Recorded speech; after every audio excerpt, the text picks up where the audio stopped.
দেখুন ব্যাপারটা হচ্ছে 144কে রাজ্য সরকার বা রাজ্য প্রশাসন মিসইউজ করছে। 144 রাজ্যের বিভিন্ন জায়গায় থাকে, আমরা সেখানে চলাচল করি, কিন্তু রাজ্য সরকার 144টাকে দেখিয়ে রাইট টু মুভমেন্টকে আঘাত দিচ্ছে।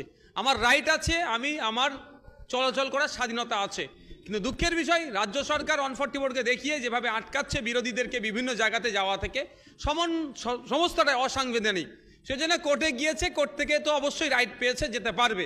ব্যাপারটা হচ্ছে আমরা জানি 144 3-এর অধিক মানুষ যাওয়া যায় না, সেখানে 3-এর নিচে নিয়ে মানুষ গেলেও সেখানে বাধা দিচ্ছে কেন?